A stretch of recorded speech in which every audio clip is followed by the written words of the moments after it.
25 তারিখ সারাদিন ঘোরাঘুরি করার পরেও 26 তারিখ ভোরবেলাতেই আমাকে উঠতে হলো ঘুম থেকে। তোমরা এখন ভাবছো হয়তো যে কেন উঠতে হয়েছে, তো চলো সেটাই তোমাদের সঙ্গে আজকে শেয়ার করি। So hey hello everyone and আসসালামু আলাইকুম, কেমন আছো তোমরা? আশা করি ভালো আছো, আলহামদুলিল্লাহ আমরাও ভালো আছি। তো 26শে ডিসেম্বর অর্থাৎ বৃহস্পতিবার আমার কিন্তু এক্সাম ছিল, আর রাস্তাটা যেহেতু অনেকটা দূর সেই জন্য আমাকে ভোরবেলাতেই ঘুম থেকে উঠতে হয়েছে। ভোর বলতে আমি কিন্তু 5টার সময় ঘুম থেকে উঠে পড়েছি। যেহেতু রাস্তাটা অনেকটা দূর, তার উপর আমাকে একাই জার্নি করতে হবে, সেই জন্য আমি কোনো রিস্ক নিইনি, একটু জলদি জলদি উঠে পড়েছি।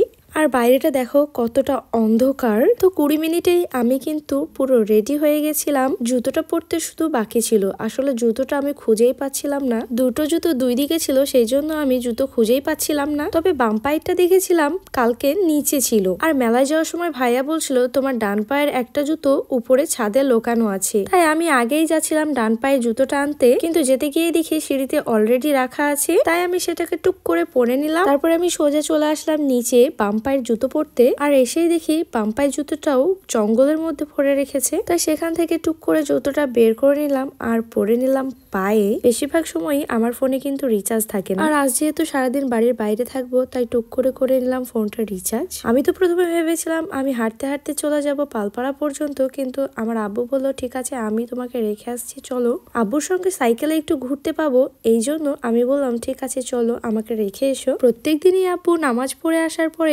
দোকানটা একটু পরিষ্কার করে নেয়, তারপরে দোকান খুলে ফেলে। আর আজকে যেহেতু আমার সঙ্গে আসছে তাই একটু দেরি হয়ে গেছে আব্বুরও দোকান খুলতে। তো ঘড়িতে যখন 1 বাজে তখন চলে আসছে বাস, আর সেটাই করে আমি সোজা চলে আসলাম বহরমপুর। আর সেখানে নেমেই আমি কেটে নিয়েছি মালদা লাইনের বাসের টিকিট, আর টিকিটের দাম ছিল 50 টাকা। তোমরা এই টিকিটটাকে একটু ভালো করে নোটিস করো, দেখো এখানে ডেটটা দেওয়া আছে 25শে ডিসেম্বর, যেটা দেখে আমি তো ভীষণই ভ্যাবাচাকা খেয়ে যাই যে আমি ভুল দিনে পরীক্ষা দিতে আসছি। তারপরে ফোন বের করে চেক করে নিলাম আজকে ডেটটা, তারপরে আমি শিওর হলাম যে আসলে টিকিটে ভুল ডেট লেখা আছে। তো 6:30টার সময়তেই আমি উঠে পড়লাম বাসে, আর বাসটা দেখো পুরাই খালি ছিল, শুধুমাত্র সামনে একজন বসা ছিল আর আমি একজন। আমার সিট নাম্বার ছিল 3। তো আমি একটু দেখে নিলাম যে 3 আসলে কোন জায়গায় বসে, তো দেখলাম সামনেই বসা। তো টিকিটের সঙ্গে ভালোভাবে মিলিয়ে নেওয়ার পরে আমি কিন্তু চলে গেলাম বসতে। তো যখন গাড়ি ছেড়ে দেয় তখনও কিন্তু আমরা এই দুটো প্যাসেঞ্জার আর ড্রাইভার আর কন্ট্রাক্টর এই 4 জন বাদে বাসে কিন্তু আর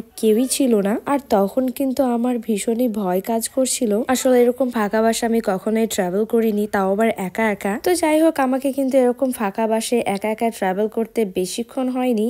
বাস স্ট্যান্ড থেকে শুধুমাত্র গির্জার মোড় আসতে যত দেরি, গির্জার মোড়েই আরো অনেকেই উঠে পড়েছিল বাসের মধ্যে, তখন আমার অনেকটাই শান্তি লাগছিল। আর এই যে এইটা হলো রামেন্দ্র সুন্দর ত্রিবেদী সেতু, যেটাকে এক কথায় আমরা রাধাঘাটের ব্রিজ বলে জানি। তো সেটার উপর দিয়েই আমরা এখন যাচ্ছি, আর ক্রস করে গেলাম টোল ট্যাক্সটাকে, আর মোরগ্রাম আয়রা সবকিছুকে পিছনে ফেলে রেখে চলে আসলাম ওমরপুর। আর এই সোজা রাস্তা দিয়ে চলে যাওয়া হবে মালদা শিলিগুড়ি, আর ঠিক ডান দিকে যে রাস্তাটা চলে যাচ্ছে সেই দিক দিয়ে চলে আসলাম আমরা রঘুনাথগঞ্জের বাস স্ট্যান্ড। বাস স্ট্যান্ডের ঠিক অপোজিটে রয়েছে সিটি বাজার মেট্রো। বাস থেকে নেমেই আমাকে করতে হয়েছে টোটো, আর টোটো করতে গিয়ে আমি পেয়ে যাই একটা নতুন ফ্রেন্ড, যার বাড়ি কিন্তু আইরাতেই। তো আমরা দুজন মিলে সোজা চলে আসি একদম কলেজে। আর এই যে এইটা হলো আমার এক্সামিনেশন সেন্টার। তো আমি যখন এখানে পৌঁছাই তখন ঘড়িতে বাজে 8:30। আমি কিন্তু বাড়ি থেকে কোনো কিছুই খেয়ে বের হইনি, এমনকি রাস্তাতেও আমি কোনো খাবার খাইনি, তাই ফ্রেন্ডের সঙ্গে যাচ্ছিলাম একটু খাবারের খোঁজ করতে, কিন্তু সেখানে কোনো কিছুই পাচ্ছিলাম না, তাই মন খারাপ নিয়ে সোজা চলে আসলাম গঙ্গার ধারে বসতে। তাই আমার ফ্রেন্ড আমার এনে দিল 1 কাপ চা। আমরা যে ঘাটে বসেছিলাম ঠিক তার অপোজিট সাইডে লেখা ছিল বড় বড় করে আই লাভ রঘুনাথগঞ্জ। তোমরা তো এতক্ষণে নিশ্চয়ই বুঝতে পারছো আমি কোন কলেজে গিয়েছিলাম এক্সাম দিতে। এই যে সেই কলেজ, জঙ্গিপুর কলেজ। এই কলেজে আমি এর আগেও একবার আসছিলাম, না কলেজের এক্সাম না, তখন ছিল অন্য একটা এক্সাম, তখন কিন্তু আমার সঙ্গে আমার মাই আসছিল। তো এবার যেহেতু সেম কলেজ তাই আর কাউকেই নিয়ে আসেনি, একাই সাহস করে চলে আসছি।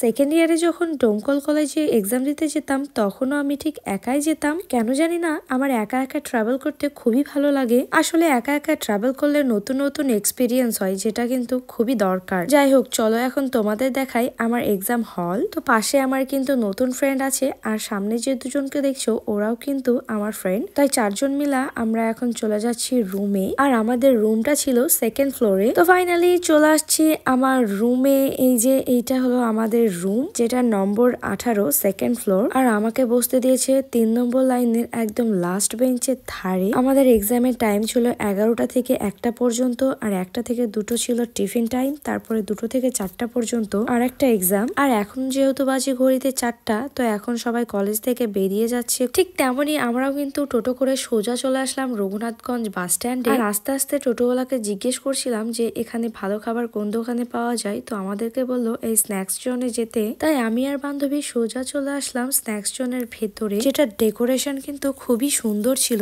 তোমরাও দেখো কত সুন্দরভাবে তারা ডেকোরেট করেছে। কিন্তু দুঃখের বিষয়টা হলো আমরা সেখানে কোনো খাবারই খেতে পাইনি। খেতে না পাওয়ার কারণটা হলো আমরা যে খাবারটা অর্ডার করেছিলাম সেটা আসতে তারা সময় চাইছিল প্রায় আধা ঘন্টা মতো। আর সময়টাই যেহেতু আমাদের হাতে ছিল না, সেই জন্য আমি আর বান্ধবী চলে আসি সেখান থেকে খাওয়া দাওয়া না করেই। কারণ খাবার আসতে সময় লাগবে আধা ঘন্টা, খেতে খেতে 1 ঘন্টা, প্রায় 1.5 ঘন্টা মতো আমাদের লস হয়ে যাবে। আর দূরত্বটা যেহেতু অনেকটা, আমাদের বাড়ি ফিরতে আরো বেশি দেরি হয়ে যাবে, সেই জন্য আমরা সেখানে আর দাঁড়াইনি। কিন্তু সত্যি কথা বলছি, এখানকার ডেকোরেশন আর থিম সবকিছুই কিন্তু খুব সুন্দর ছিল, যেটা আমার অসম্ভব ভালো লেগেছে। যদি কখনো সুযোগ হয় তো ইনশাল্লাহ একদিন খাওয়া দাওয়া করবো এখানেও। তো বাস স্ট্যান্ডে এসে আমি কিন্তু কিনে নিয়েছি 4টা মিষ্টি আমার জন্য আর বান্ধবীর জন্য। আর সেগুলো নিয়েই আমরা কিন্তু উঠে পড়েছি বাসে। আর বাস যখন চলছিল তখন আমরা খাওয়া দাওয়া করে নিয়েছি। আমি যখন বাড়ি থেকে যাই তখন বাজে 6:45, আর যখন ফিরি তখন বাজে 7:45 আর কি।